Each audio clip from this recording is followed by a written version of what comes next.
আসসালামু আলাইকুম। আমি তানভীর আহমেদ, উপসহকারী কৃষি কর্মকর্তা। আমি এখন একটা লাউয়ের গাছের সামনে দাঁড়িয়ে আছি। আমি আপনাদেরকে দেখাতে চাচ্ছি আসলে আমরা ম্যাক্সিমাম সময় লাউ যখন করি যে অসংখ্য গাছে হচ্ছে পুরুষ ফুল আসে। তো গাছটা যখন ছোট থাকে আমি একটু যদি গুণে দেখাই, এখানে হচ্ছে আমি গুণে রেখেছি, এখানে ইন টোটালি হচ্ছে 12টা পাতা আছে। আর আপনার হচ্ছে এটা নিয়ে হচ্ছে 13টা। এরকম অবস্থায় যখনই গাছটা চলে আসবে তখনই হচ্ছে এটা হচ্ছে এই যে মেইন ডগা, এই ডগাটা আমরা হাত দিয়ে এখান থেকে কেটে দেবো।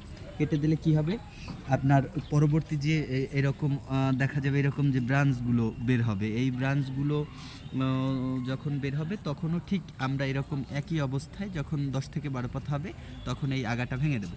তাহলে দেখা যাবে এটা হচ্ছে আমরা 1 জে কাটিং করলাম, এরপরে 2 জে, আবার আরেকটা ব্রাঞ্চ বের হলে হচ্ছে 3 জে কাটিং করলে হচ্ছে গাছে পুরুষ ফুলের থেকে স্ত্রী ফুলের সংখ্যা বেশি আসবে এবং হচ্ছে পর্যাপ্ত পরিমাণ লাউ ধরবে। ধন্যবাদ সকলকে।